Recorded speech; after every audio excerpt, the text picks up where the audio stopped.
ladies and gentlemen. Welcome back to NJPW Puroresu Review. I am your co-host, Andre C. Right over here. My pointing is terrible today. Right over here, it's the workout princess herself. It's Melball. How you doing, Melball? I am doing great, Andre. I just had some of my pre workout. It's starting to kick in. My bun is as disheveled as my life today. We'll probably be out by the end of the show. I'm Ooh. ready for the gym. I was gonna say, ooh, it's gonna We're be ready to out talk by the some end of the wrestling. show. How are you doing? I am doing phenomenal. Got up this morning, finished watching this show we were about to talk about, and I'm gonna do some yard work, and then I'm gonna watch some more Stardom. Then I'm gonna go hang out with you in real life Yay! with some of our friends. So The eat some Melball food. week. I am excited because I get to see some of my friends, eat some food. Yeah. Watch them. I get to watch some wrestling this afternoon, and I think we got a private area at where we're at, and we're gonna be watching some wrestling as we eat. I think. If Ooh, are we really? it, Oh, this is the first time I'm hearing about this, and I'm excited. Possibly. So we're going to be doing that. But I want to thank all of you, ladies and gentlemen. There's my fingers for joining us here on NJPW Puroresu Review. Please like the video, subscribe to the channel, comment down below because we want to hear from you because we love talking wrestling with all of you. And then the next show we will be dropping will be Stardom Review tomorrow. We'll be dropping that one there Saturday, sometime on Saturday. I don't know when because I've got to get all this shit up. But we are here to talk some NJPW. Oh, don't forget to hit the notification bell so you can be alerted every time we drop a new video, like the Stardom Review we're going to be dropping tomorrow. Ding dong. Hello. So we're here to talk about night number 12, the final 8 tournament match night of this show. So they doing 8 matches every show, and now they're going to they're still doing 8 matches on the next 4 shows, but only 4 of them are tournament matches. So just to let you know, we're gonna let you know the results of those matches, but we're not going to be going heavy through those matches. We're just gonna give you a quick little here. That's it on those overall matches. Thoughts. Just quick overall thoughts because they're not totally needed to cover.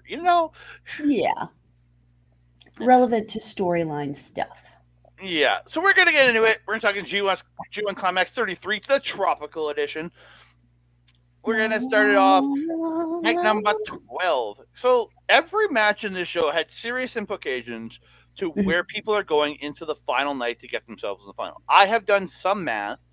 It's not perfect because I haven't figured out what people with draws and 1-pointers is gonna do here. I'm literally just calculating wins and losses. If I'm not calculating any draws for final night, except for one thing. But yeah, we started out Hiroshi Tanahashi versus Alex Coughlin. Angry Alex is not so angry today. Yeah. Very calm for angry Alex. Like somebody finally gave him some just made him take Valium, or maybe he ate a Snickers. I don't know. Snickers protein ones, hopefully, with the extra protein in there for all the muscles. Goddamn. Alex, as Tana's coming up the steps, him just standing there staring him down was it's just twice on this in these cards that I've seen beautiful shots like that because you had the one with Ospreay and it was shot behind Ospreay. Yes. Look at him staring at Khan, and then this one of Coughlin like staring down at Tanahashi like I'm gonna wreck you. Don't forget Okada creeping up on Ospreay to attach that money clip. Yeah, very, very great production crew from NJPW this round. They got to teach that American crew, or just have Impact run their production side because Impact's got really great production. Strong do better. That's what I mean. Like have Impact just run Strong's production because they Absolutely do a good job. Like why not? A multiverse show went off without a hitch, and then literally the next Strong show had problems. So it is a New Japan Strong problem. Agreed. Angry Alex with the power, or not so angry Alex with the power advantage early. Tana goes to work on the knee, but literally Coughlin grabs a claw to the face to break the knee hold. I love that. Classic, that was cool. Especially with that movie coming out in December, The Claw. I'm excited. Oh, the Von Erich movie about the Von Erich. Oh, okay. I was like, is there a horror movie about a claw that I was not aware of? No, it's a wrestling movie starring Zac Efron. Yes, yes, I am Yeah. aware. I'm aware. I Um, just didn't know uh, that's what it was called. yeah. Colgan with the hard chops, and he chops Tana over the top rope to the floor. So on the floor, he runs Tana into the barricade. Then he takes Oscar Loibe, and you can hear Kevin Kelly going, "Who am I supposed to talk to?" as he slams Oscar onto Tana. He's just like, "No," because he lost his guy. Um, Mm, Coughlin back in the ring turns a sling blade into a backbreaker and a backdrop suplex. I like the counter there. mm. The power of this guy just to be able to catch Shauna with ease like that was Oh, just yeah. great. Tana does hit the sling blade. Then he hits a reverse sling blade where he drives the Mhm. face into the mat, which I was like, ooh, Yes. I haven't seen him do that before. Probably has. Mhm. I just probably haven't noticed. He has been doing that kind of throughout this tournament, coming out with a couple different kinds of dragon screw leg whips, different sling blades. This was a new sling blade though, and Yeah, that was really cool. I really liked it. And he goes up, but Alex catches him on the aces high and hits that Yeah, all the way slam bridge. Like he literally catches him right back into the bridge. yeah. There was no hesitation in it. It looked great. He gets that bridge for two. Then he hits a Death Valley bomb for two. Then he hits a very hard lariat and a lariat to the back of the neck. So Cogley goes for the suplex. Tana tries to cradle him into a pin, but Alex lifts him back up, jackhammers the shit out of him, and Alex Coughlin pins the legend. Yeah. Um, yeah. If And I started to tell you about this a little bit yesterday, this was not a great match for me. I like there it was was a fine. It was fine. yeah, but for me personally, this like performance wise, they're both solid. Like Coglin, he's fairly new into NJPW, but he's the strong champion for a reason. They took a chance on him because he's good. He's got a Mm-hmm. lot of talent, and he's so strong. Like the power that he just possesses is just insane. But in this match against Tanahashi, I don't know if it was just that he was facing Tanahashi and he was scared shitless or what, but there was a lot of things that I felt when he was going for strikes, for example. There were some strikes that I could tell he was pulling Mm-hmm. on the strikes. And that's not what you want to see with Tanahashi because Tanahashi is not going to pull on you. He's going to just backhand you in the face without a care and split your lip like he godoed last year, right? Mm-hmm. Um, but otherwise, I felt that everything was really, really solid. There was just a few things that I noticed Coughlin specifically. And I don't know if it's because we've mentioned some of these guys like to wrestle these vets, and the vets love to wrestle, but some of them like try to protect the vets a little bit. And like someone I use a lot for a great example of that is Chase Owens. Mm-hmm. I've watched Chase Owens wrestle Tomoaki Hamna a hot minute over the last couple of years, and every time I see Hamna go up into that package pile driver from Chase, I don't panic because I know that Chase is an experienced enough wrestler. He's a good enough wrestler, but he also cares enough about himself and his opponents that despite that package pile driver looking absolutely brutal, he's doing it in the safest way possible to protect Hamna while still making it look good.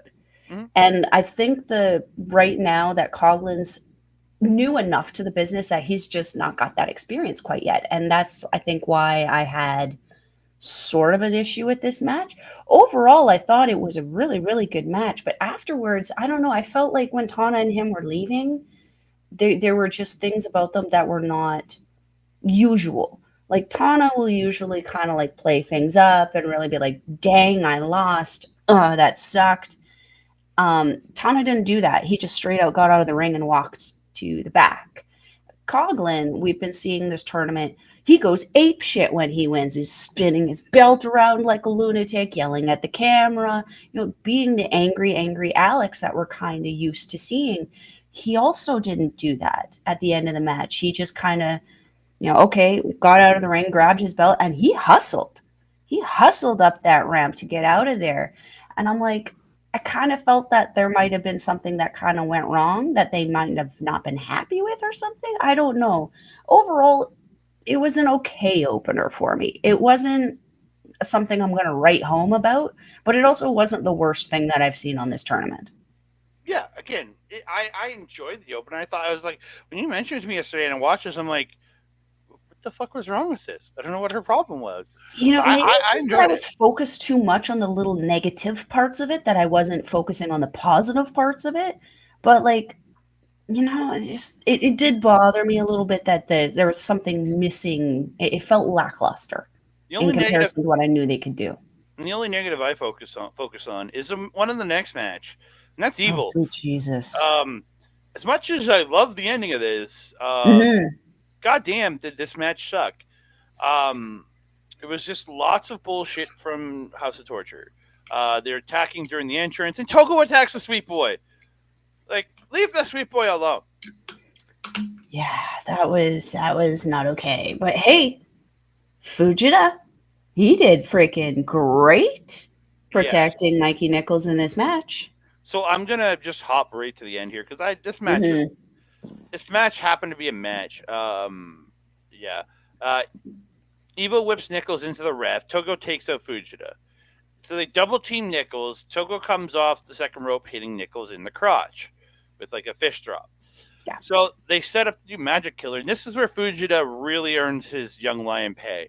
He Yes. comes in, takes out Togo, and taking out Togo so they can't hit Magic Killer, and Hmm. then uh, Evil goes for everything is evil. Nichols reverses into the Euro clutch, and he gets the win. And Nichols then takes Evil and hucks him out of the ring after the match. Hmm. Take out that garbage, Because my F friend. you. Yeah. Ugh. And that's everything I have to say on the match.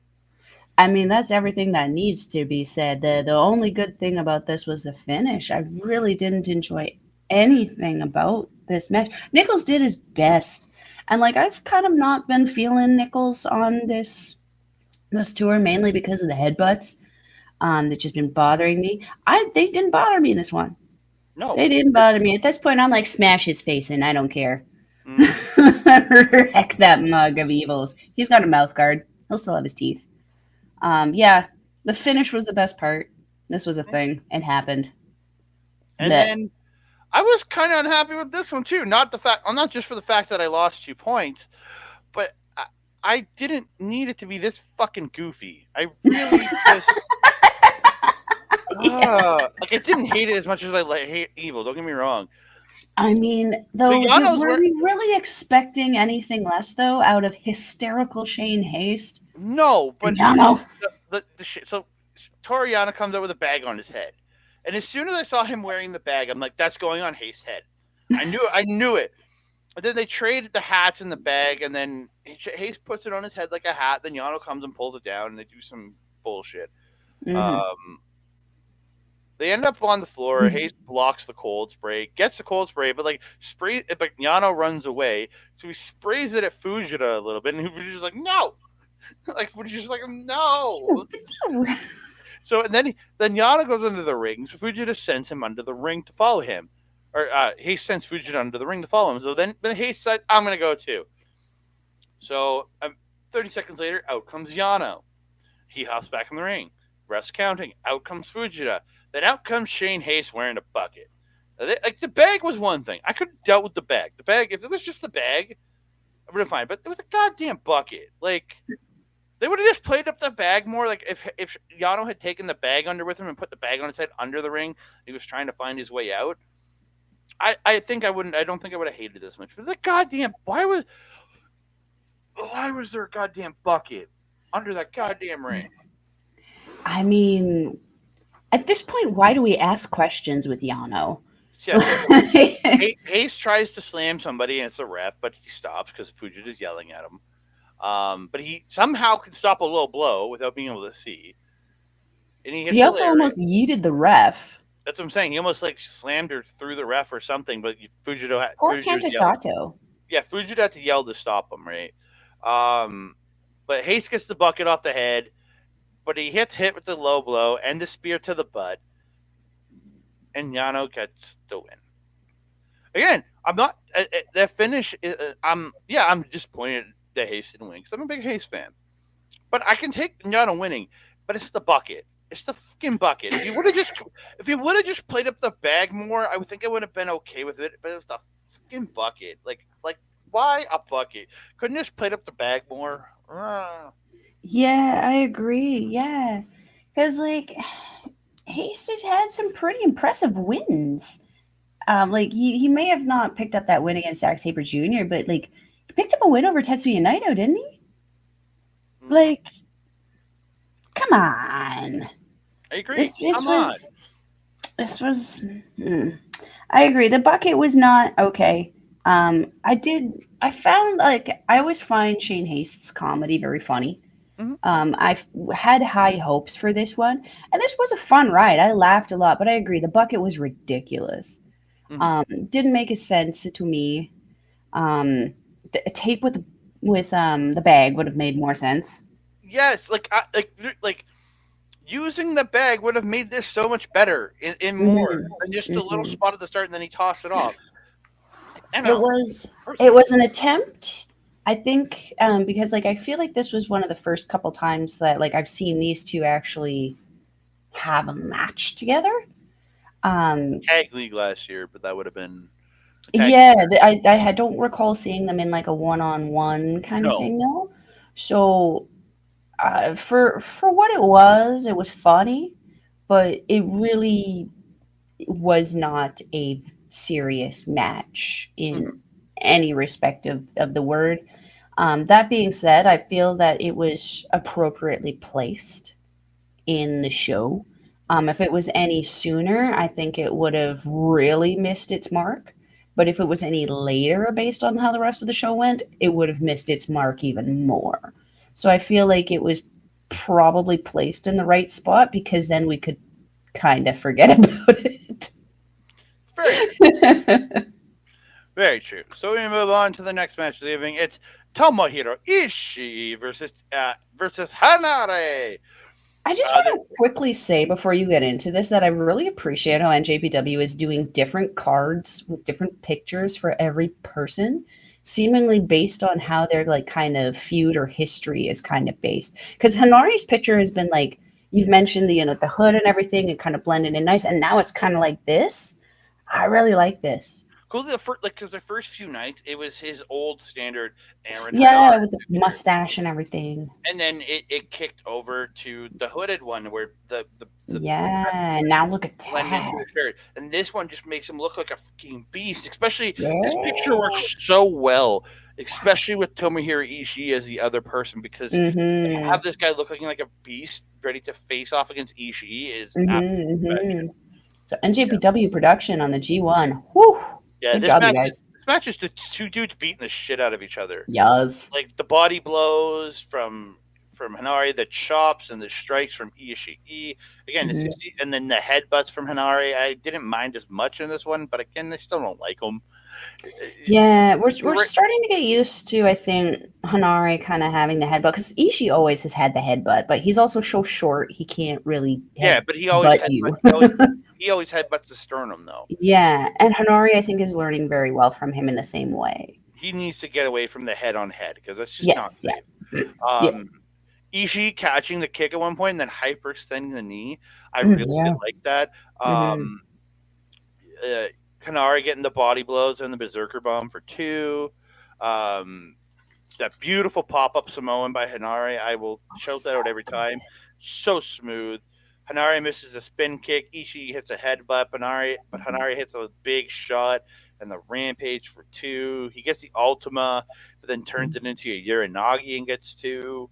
Um, hits the Hanare hits a rising knee strike in the corner, the snapmare and the PK, but Ishii reverses Streets of Rage with this huge sick lariat. The Brainbuster gets reversed twice. At the end, Hanari unloads heavy strikes, hits Streets of Rage for the win, and his first ever singles win over Tomohiro Ishii. He made it. yes. What was it? Five Made it years in the making, he said. something like that. He made his first win over Ishii count. Yes, yes. This match was so good. Mm-hmm. This was literally these two just trying to knock each other out. It Yep. felt, and they were going for broke. Like Ishii always hits hard, But Mhm. like I felt like Ishii really ramped up for this one, which I think really helped Hanare ramp up even more in this one. She was so good. So good. This was one of those big meaty men slapping meat, and I lived for it because it wasn't just them striking each other. Both Ishii and Hinari are actually very accomplished power wrestlers, so they were just power flexing on each other this entire match. Um, Hanari, I never really took for like a very technical guy. So the reversals were a very pleasant surprise for me because he's usually not utilizing those as much. He usually just kind of beefs his way through a lot of stuff. So it was really nice to kind of see a little bit more of a technical background for Hanari in this match to pick up that win. Very well deserved win and good for It, him. I'm very it happy for this. just beefing his way through, you know. Beefing. He be beefing. Tell So your boy. Do you remember that line from 303? Tell your boyfriend if he says he's got beef beef that that I'm a I'm a vegetarian and vegetarian I and ain't I ain't fucking fucking scared of scared him. of him. Oh, I know that song well. I love that song. Oh, so good. We move on. Next match, Stevie. It's Haruki Goto versus Jeff Cobb. Uh, Power face off at the start. Cobb Yeah. gaining the advantage. But Goto using that cunning and experience to like dodge out of the way and get into Mhm. kicks and starts working the inner, like kicks the inner thigh. And usually when you say inner thigh shot, it's a nut shot. This is an actual Yeah. inner. He actually hit an inner thigh shot, like kicked him in the inner thigh, Yeah. It's so and then he weird. and he starts working the knee. Mhm. Um, Cobb gets Goto on the floor, runs him into the barricade, messing up his ribs more, and he steps on him, just like just right on the ribs. Just Yeah, just like didn't see you there, bud. Cobb catches a wheel kick, and it's a running power bomb. Um, Cobb misses the moonsault, and Goto gets takes over, hits a lariat and the wheel kick in the corner, gets a backdrop for two. Hard forearms by Goto.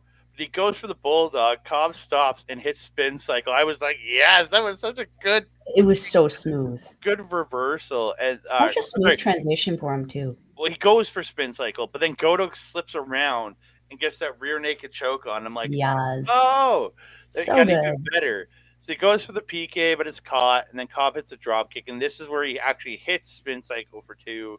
Then he Mhm. gets a standing moonsault for two. Mhm. Uh, Cobb slips the Ushigarshi, as I wrote. It meant Ushigaroshi. The Ushigarshi, and hits a super kick, but It's Goto goofy dodge. smooth. Yeah, he hits Cobb. Yeah, Cobb slips out of Ushigaroshi, hits the super kick.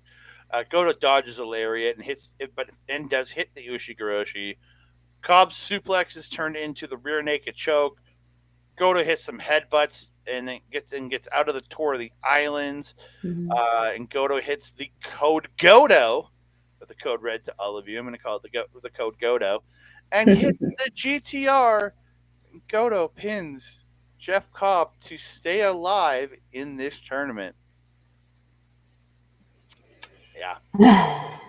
We're having another Kenta in this tournament. I mean, Jeff Cobb, dominant, dominant, dominant, and then he meets Yano, and it's just like he swan dived off a cliff. We can't have that, Mr. Cobb. We need you at the top. This one surprised me, just because of like I know they had like a number of days to rest up after their last kind of bouts. And Goto, with that rib injury pretty early on, has desperately needed that rest. And I feel like you could tell that that rest did very, very good for him in this match. He was still hurting, but he wasn't hurting in the same way that he was in his last match with, I think it was Coughlin. Was it Coughlin? I think so. Yeah, I I remember. feel like it was his match against Coughlin. He was hurting, like he could barely stand, and yeah, it was not good. This one, you Goto was fighting back, and he was fighting back so good, very very strong, very defiant against the wall that was Jeff Cobb. Cobb did his absolute best. Um, I don't feel that he's slipping after that loss to Yano. I feel like this was kind of a once off, but I don't like it. I definitely thought that given Cobb was standing in this one, given his lack of injury, his um, just how dominant he has been. I felt that Cobb was going to take this win. I'm not mad that Goto won though, because Goto, again, personal favorite of mine. I've loved him since I started watching this company. But I did definitely think that the ribs was going to be an issue in this one. I'm very happily surprised that it was not. Yeah. I thought really again, Goto can I think work with pretty much anybody. There's no contest. This guy is a chameleon So in the good. ability in his ability to just work with any professional wrestler out there 100%. and get a good match. And I'm 100%. not surprised it was a good match. These two it's two amazing professional wrestlers killing it in the ring together. Oh no, I'm not surprised that it was a good match. I'm No, surprised that Goto won it though, yeah, I'm just surprised. Oh, based on the rib. that was my surprise. I thought Cobb would have be kind of assured his place in the 100%. finals before the final night. Well, I personally think he deserves it. I'll get into it at the end here about Yes. who the BBs. Eddie Kingston versus Tama Tonga. Not that I'm not saying I didn't dislike this match, just but I look at this match the same way I looked at the Coughlin match. I think it was Coughlin, right? Yeah, At the beginning there. When he faced him 2 nights ago in the Coughlin match. Oh. I look at it the same way as Eddie Kingston's match with Coughlin. I think it was Coughlin. No, No. no. Who the flip did he wrestle on the last show? We were saying it was the very Kingston? American. Oh, Uh, Nichols. right. It was a very American style. Yes, 100%. No, it Very wasn't much so. Nichols. Nichols is in the D block. Where am I? Who the? No, Nichols is C block. Yeah. So Yeah, Nichols. he is. Yeah. It was very much that. Like I don't know, he's been having this kind of magic with a lot of the Japanese guys, and not to say this was bad. This was still a really good match. I thought these two did really good, but it Mhm. wasn't one of his upper echelon matches of the tournament. And for Tama, it kind of was one of his lower end ones. Yeah. Because Tama's been putting on like stellar performances, and this was a good. Mhm. It's not like this was bad. This was a good match. It just Mhm. I found it was Tama Tonga really playing to a brawler style, which is not Yes. what Tama Tonga does, and I think that was No. actually the detriment to this match of him trying Mhm. to match Eddie. He should have still been doing his moves, doing everything the way he does it, and let Eddie fight around him. Mhm. Is what Mhm. is the way this match should have went, but again, that's personal opinion. Um, Eddie with the chops early, Tama coming back with the forearms. They're just beating the crap out of each other early. Eddie gets a butterfly suplex for two. Tama, those vicious back elbows in the corner. Mm. Those are good. Mhm. Yeah. Beautiful neck breaker off the second rope by Tama. Hits the SRC, but misses Supreme Flow. And Eddie gets a sliding lariat for two. Strikes by Tama. And the headbutts by Eddie. Then Eddie unloads the chops, but Tama gets the exploder. Then Eddie gets two exploders, but Tama reverses a back fist into a Tongan twist. Again, the last few minutes of the match is where these two really made magic in this match. Mhm. When they finally got into Tama kind of getting away from being a striker and getting into what he regularly does. Yes. Yeah. Half and half by Eddie and the spinning back fist, but he can only get two. Eddie ends up reversing the gun stun into the back fist and then hits the Northern Lights bomb and gets the win. I really, like, much as I've been enjoying Eddie Kingston, and I was like, damn, this guy get the win. I thought this was Tama Tonga's. I did also, and I personally think that it should have been. Mm-hmm. I get that they're building up Kingston. I get that Kingston is an NJPW strong champion, and that's tremendous for him. But we're talking about Tama Tonga, who didn't he just get a win over David Finlay? Yeah, but Kim, with this loss, it doesn't eliminate Tama Tonga, and Eddie stays in it with the win. Because if Eddie would have lost, he would have been he would have been 2 points behind the leader, but he wouldn't have been able to get the win proper. He wouldn't be able to get in with Yeah, the I'm not talking about the points. You know, I don't talk about math. Come on, I'm yeah. talking about like who deserves the win based on who's beaten who. Oh yeah. Tama Tonga has beaten the never openweight champion, and in my personal opinion, if I look at the strong brand and I look at the NJPW brand, the NJPW brand is the WWE to the NXT, kind of thing. So I outrank NJPW titles over the strong titles. So to me, I look at this as like if Tama just beat David Finlay and he's wanting to go after that never open title, but he just got beaten by Eddie Kingston, that's a problem to me. It kind of brings away, not credibility, but it brings away a little bit of momentum for me from Tama Tonga. Getting into this match, though, I do agree it was kind of a very similar, underwhelming kind of feeling that you had. It was a very North American feeling match. Um, but for me, it was actually a North American style match that I've actually enjoyed. Mm. Which is not something that I've been able to say. You can attest to that over the last little while. Um, but what I did enjoy about this match is even though it was something that Tama Tonga doesn't typically do, it did force him to be a little bit more catering to the crowd. So Tama was a little bit more animated in this one than I think that we've seen him in specifically the last year since being kicked out of Bullet Club, where he's just been like, eyes to the ground, eyes on the prize, I'm wrestling, I'm doing this.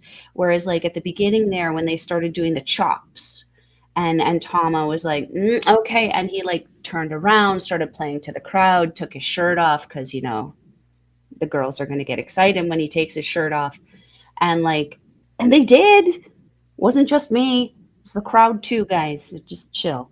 But the over animation, the playing that he was doing was something that we haven't seen in a hot minute from Tama, and I was really excited to see that again. The other spot that I wanted to mention that I thought was funny was done by Eddie Kingston when Tama was coming in to do that big like jumping, I don't know what it is, like just a crossbody thing in the corner, Mm. and Joe or freaking Eddie just Samoa Joe'd him and just walked out of the corner and let him just take the turnbuckle. I had a good cackle at that. I enjoyed that. Um, but yeah, for as you said, a North American match, I actually thought this was fairly solid. It wasn't the most entertaining or like match I'm gonna write Dynamic, home yeah. about again, but for this kind of style of match, which I've been hating on for like probably almost a decade, it was actually really solid for me. Mhm. I agree. Mm, I agree. Again, a really solid match, just not one of Eddie's stellar matches so far in this tournament. yeah, And for what Tama has been doing, not one of his high points in this one. Again, I still agree. still quite good, just not Mhm, either his best in this tournament. 100%. Semi-main event of the evening, the match that I thought should have main evented this show, Tetsuya Naito versus Zack Really Sabre Jr. Oh, this I don't. The main event I was not really into. interesting. It's interesting how our differences on this show. I don't know. That main event was just I don't know. We'll It get to it. didn't capture me. Tetsuya Naito, Zack Sabre Jr. Sabre sends Naito out at the beginning. He runs the rope, does this like slow roll into a mocking mocking Naito's pose, and so Naito's back in. He after a great series of reversals, Naito hits Tahara, sending Sabre out of the ring, and Mhm, Naito does his pose. Sabre chases Naito out of the ring at one point, but Naito runs him into the barricade, neck breakers him on the barricade, neck breakers him on the floor, and then he gets him in the back in the ring, gets the cravat, but Sabre does get the ropes quickly there. It was very technical, both these guys in this match, and I thought they did a yeah, great job mhm. of really working Naito, really working to that technical style of Sabres. I thought I really enjoyed this. I'm just wondering in my brain, what would an Eddie Kingston versus Zack Sabre Jr. match look like? That's all I wonder now. Like I really wonder what that match would look like. Like just There would be a lot of vulgarity, I would say, coming from both of these men because oh they would yeah. just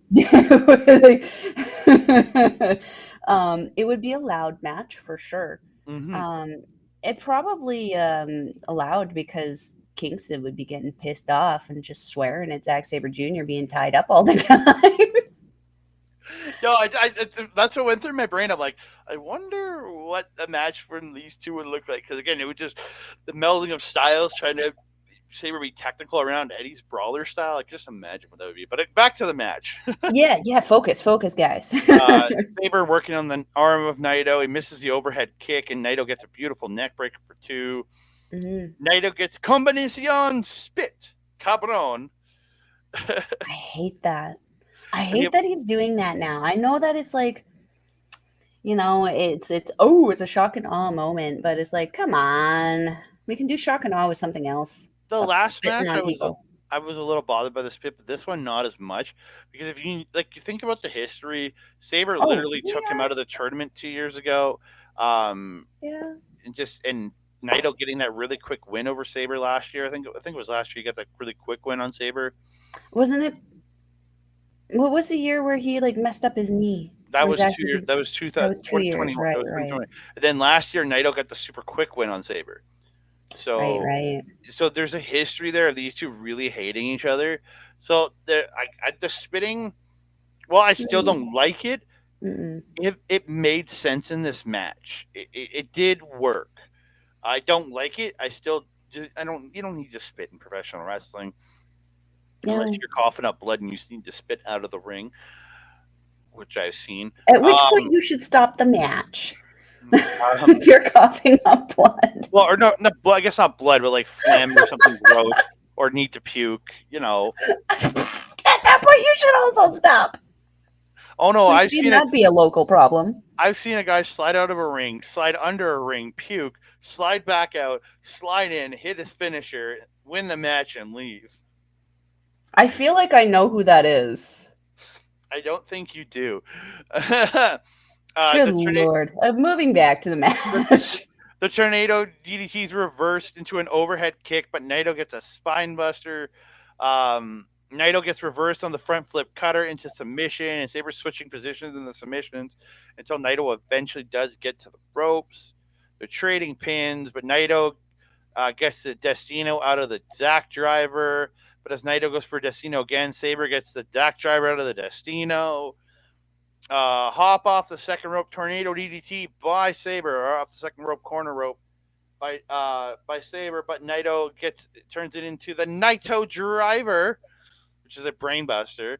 And then Naito hits a tornado DDT into an inside cradle and gets the win. I was so confused by the end of this. Yeah. When he hit that inside cradle, I was like, who's pinned right now?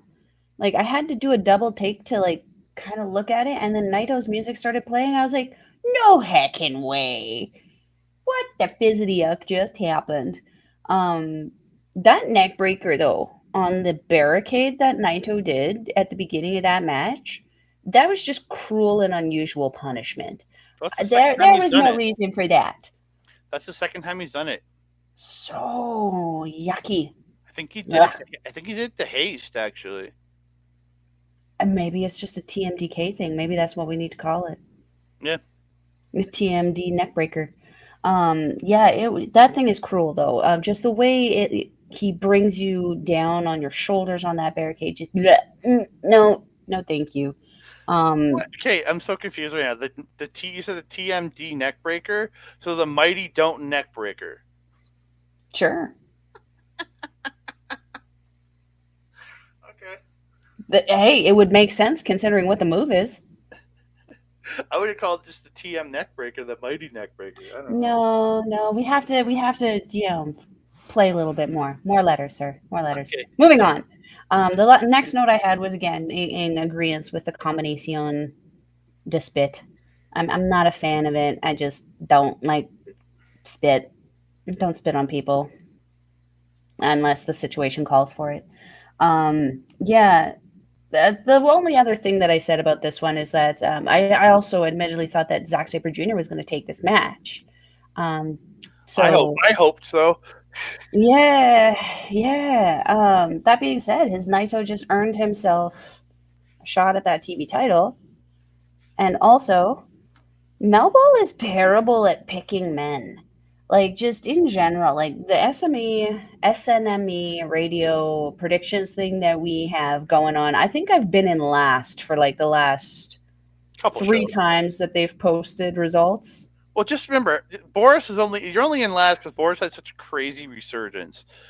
But he was in last for almost the entire thing after the first, except for the first Yeah, I fight. was sitting So, mid card though. I was pretty happy with that, but now I'm dead last and it but you're, sucks. but And you're, then on top of that, I'm doing the NJPW collection game where you pick all of the people winning the matches. Let me tell you, I'm doing horrible at that too. Like, man, you're only Melball 8 sure points does back. not know how to pick them. Do not trust me on this shit. You're only 8 points back of Matt in first, and you're only like 4 points behind me in third. So, or, I, Looking at what we have left, though, I don't have a whole ton of hope. yeah, because I don't know if you're getting. Are you going to get anybody in? Or you're going to get Kaito? Probably not. You're going to get Kaito into the quarters. That's about as I think that's the That's only as person. good as it's gonna get from Melball. Yeah, like I have a shot. Like I've got Sonata going into the quarters, so I'm okay there. And I might get Saber. I don't know, but at least I got This is what I somebody. get for putting my frickin' money on Kenta again. And Suji, Lil Kenta, sir. Kenta, I'm gonna Kenta, need you to stop being a little bitch and start freaking kicking shit over here. I get that you're the Defy champion, but like, could we please? Kenta ruined you. Yeah, he really did. It's been a 3-year ruining now, sir. 3 Yeah. years I've put faith in this man. I'm disappointed. Hmm. Let's move on from my disappointment Well, that match wasn't into as your fun. That match was. disappointment. Well, it wasn't it just fun. It was still a good match. I didn't get into it as much as the match before it, and even I got into Tama and Eddie more than this one. It wasn't until the last like few minutes that I really got into this match. Early, it was just Hmm. them beating up on each other, and I found Finley got a. I felt like Finley shouldn't have got the advantages he got early on, because Takaki is significantly bigger than him. Finley shouldn't have been dropping Takagi like that. Again, it's just low in psychology to me. Um, Hmm. Finley sets up a table on the outside, but can't put Finley through, so he has to snap suplex on the floor. Hmm. So the strikes by Shingo are insanely hard. Like they look like they're So good. killing Finley throughout the match. Hmm. Um, Shingo tries to pile drive Finley on the apron, but Finley gets away, pulls him down, and this is where he hits a power bomb through the apron or through The table. the table. Yeah, Yeah, and Takagi was upside down for a hot minute after that too. Finley just kind of powerbombed and left him, and yeah, Finley was kind of like, I don't even know what pose that was. He was on his yeah, head, but his butt is in the air. yeah. And then when Shingo did get back in, Finley got a blue thunder bomb for two. Then the Mhm. sliding lariat to the back of the neck for two. Um, this is kind of where everything picks up for me. Uh, Mm. Takagi hits that gory special, disrupt the strikes of Finley, puts him up top, hits the headbutts, and hits the superplex, and both men bounce on this one. So good too. Yeah. So good. Finley reverses a suplex, hangs Shingo on the ropes, and puts Shingo up on the corner. And then uses him up on the corner to pull him through into the Dominator. I like that Hmm. he realized he couldn't do it, and he had to get him up on the top rope to get him in position. I did like that. Hmm. Um, it's two out of that. Shingo reverses a move. I didn't write what it was, into the ground cobra for two. The swinging backbreaker by Finley. I really like So that. good. Yeah. Shingo slides out the power bomb. Finley unloads with shots. They trade shots and headbutts, but Shingo hits Made in Japan for two. I legit bid on that one. Hmm. Headbutts and strikes are traded. Finley hits the spear, the power bomb, then another power bomb, but Shingo slips out of the trash panda to hit the sliding forearm, in the inside out lariat, hits Last of the Dragon, and Mr. Shingo Takagi stays alive. Ah, ah, Shingo's alive. Shingo's alive. Pinning the never open weight champion. Could this be the beginning of the resurgence of the dragon going after elevating himself from the KOPW championship into the next level of championship, which I would say would be the never Mhm. Never or United States Open Championship. So we're gonna go with the never. Oh, oh, we could get Osprey versus Takagi again. Oh, please give You me know, that. it's enough time has passed. I think I wouldn't mind seeing Last that time they again. played. But first, I would like to see him dethrone Finley. Well, no, Um, just because we haven't seen it since Osprey was the world champion. So I'm down for that. I think we saw it in last year's G1, but we I'm sure did, yeah. but again, like other than that G1 match, you haven't seen them feud since Hmm. Osprey was world champion. I am so Hmm. down. I am so down to see those two feud over the U.S. title. So anyway, Finley here. I felt the spot that you were talking about at the beginning that was a little slower.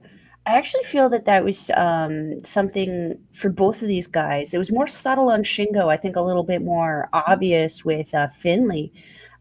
Character development. Hmm. This was starting to show us the now, I don't want to say fully evolved David Finley, but the attitude, the arrogance that he came out with in this match felt different than everything before.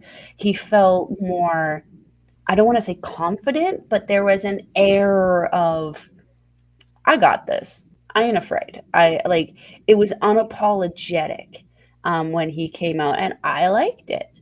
Why are you shaking your head? Are you disagreeing? So I found him more bland than he's ever been. And when he got up on Really? the rope and did his pose, all I could think of, oh, he's just a shittier version of Jay White.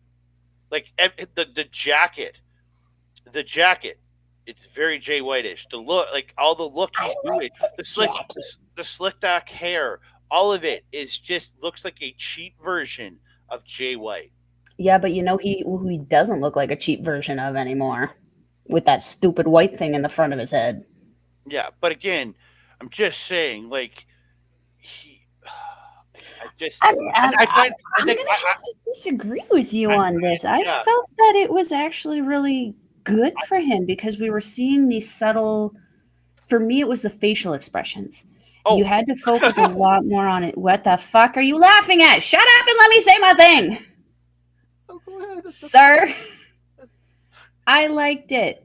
I thought it was character development for Finley that he actually desperately needed because at this point in time, he kind of just looked like the wild child running the wild children. He was the head frat boy running the frat house of frat boys.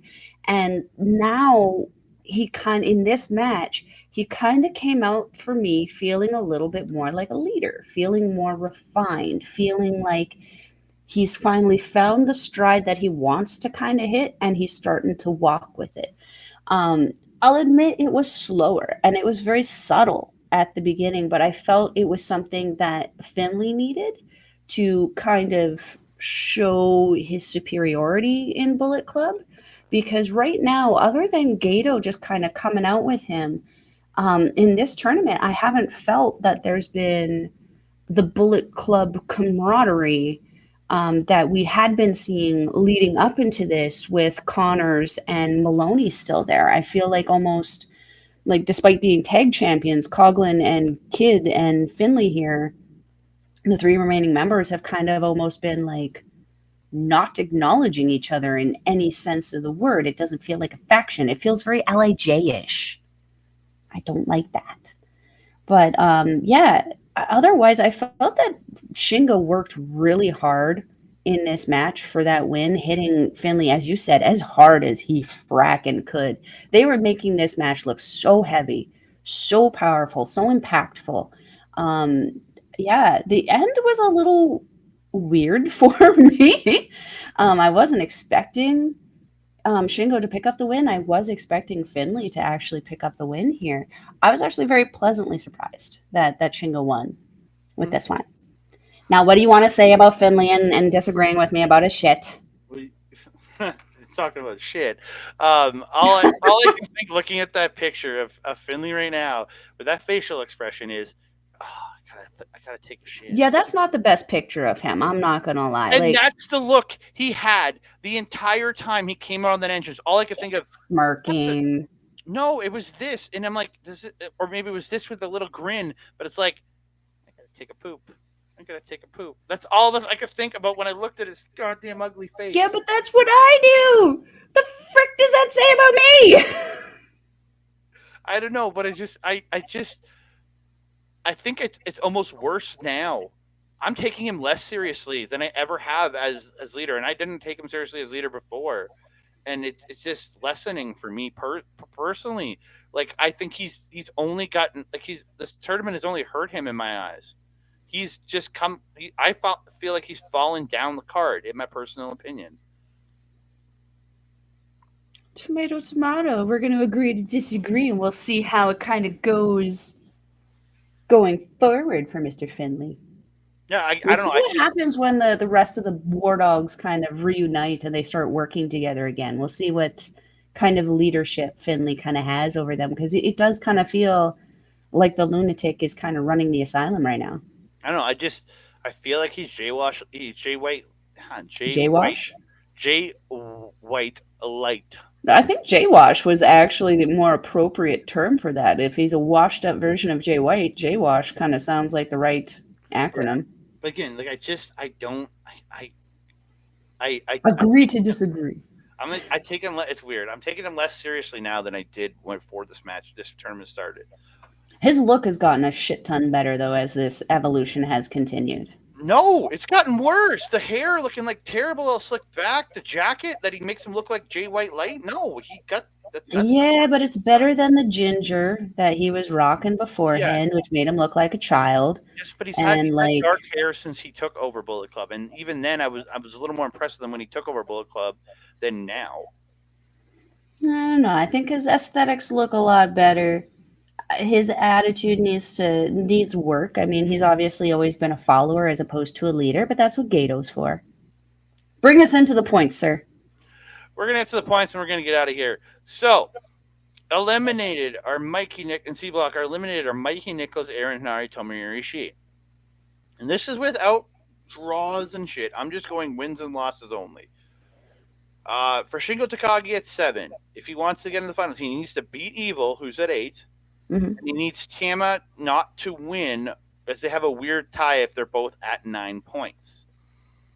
And it's the same thing for Tama. He needs to beat Hanare, but he needs Evil to lose or draw, and he needs Takagi to lose or draw, as it would be again a weird ass 9 point tiebreaker where they have a draw between the two of them. Hmm. Right? Eddie Kingston is pretty much in a win and you're in, lose and you don't know what the fuck happens because Eddie is facing Finley on the final night. So him and Finley are both in that point of if we win, we're at 10 points. If we lose, we're That's still gonna be sitting at 8, chaos. and if we tie, we're at 9, and that just becomes a giant mess. Evil is at 8. He needs to beat Takagi to win. If he doesn't, if he loses to Takagi has 9, which officially eliminates Evil from getting in. So, yeah, there's all 5. The top 5 guys are in the running in some way or form. So we go over to the D block. You have eliminated. You have Toriano, Alex Coughlin, Shane Hayes, and while Goto at 6 points is not eliminated, at 6 points, Hiroshi Tanahashi is eliminated because even if he got to 8 points, he has the losses to Cobb and Sabre, so he would lose tiebreakers to both. So he cannot get into the quarterfinals. So Hiroshi Tanahashi is eliminated. Goto, as long as he beats Sabre, he can get into the finals because he has the tiebreaker win over Cobb. Hmm. Sabre needs to beat Goto to stay in. Naito needs to beat Tana to stay in. Cobb needs to beat Goto to stay in because if he loses, he then has the tiebreaker. He loses his tiebreaker to Naito and Cobb to is Goto. Haste, not Goto. He already lost to Goto. Oh, sorry. Cobb needs to beat Haste. Sorry. All good. All good. Yeah, sorry. I he needs to beat Haste because if he loses, he has tiebreaker losses over to Naito. So and to Goto. So if Goto wins, he gets screwed over here.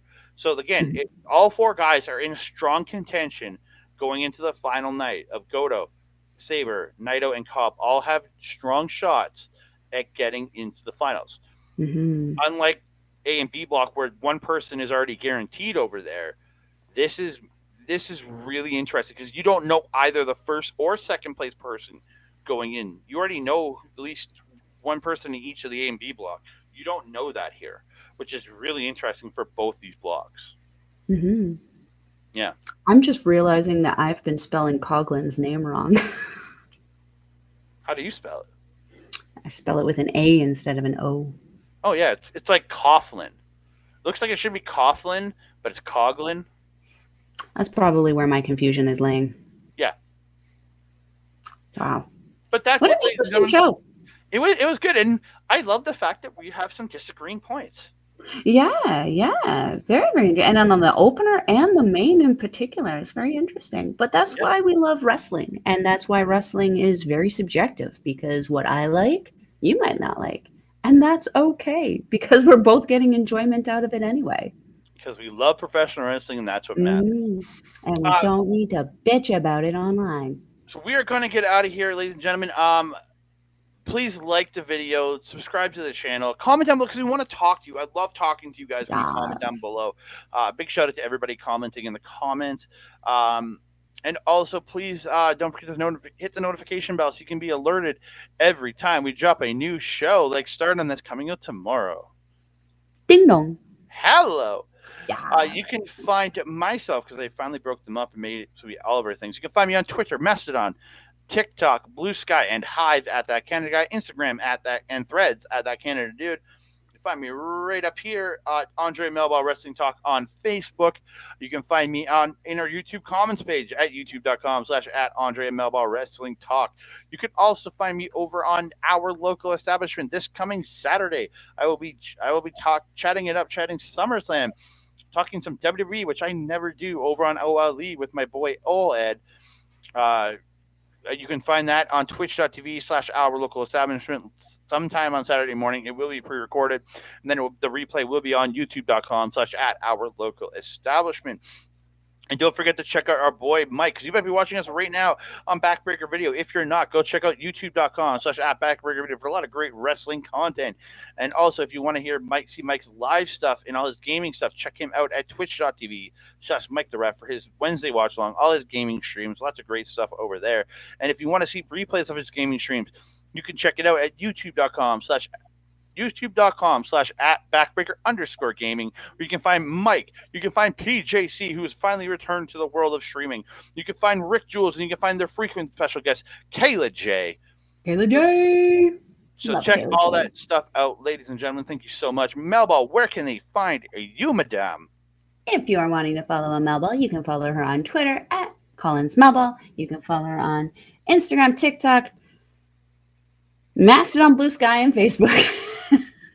I kind of had a buffering thing going on there at Melball Collins. You can find me on our local establishment, Paramindful Show, with the gold standard Carl Carafel and Alex the Werewolf. We are going to be releasing a video on Monday about aliens, since, they're apparently a thing now. Who knew? Apparently the government. You okay over there? You can also catch a Melball on Astro Pizarro's YouTube show, Ladies Wrestling Showcase, with the beautiful natural. Get your elbow up there, freaking microphone. We are going to be releasing a show on Friday where we are bringing you all the latest news and gossip on women's professional wrestling. And we've got a few, I would say, controversial topics we're going to probably be starting to talk about on Friday, so you don't want to miss out on that. I think that's all I'm doing right now. Andre, my friend, do you have anything else to say to the beautiful people? I just want to say thank you to you all. So thank you for tuning in. And we are going to get our butts out of here. Yes, that being said, I am your Melball. Over there is Andre. We will see you next time. Adios.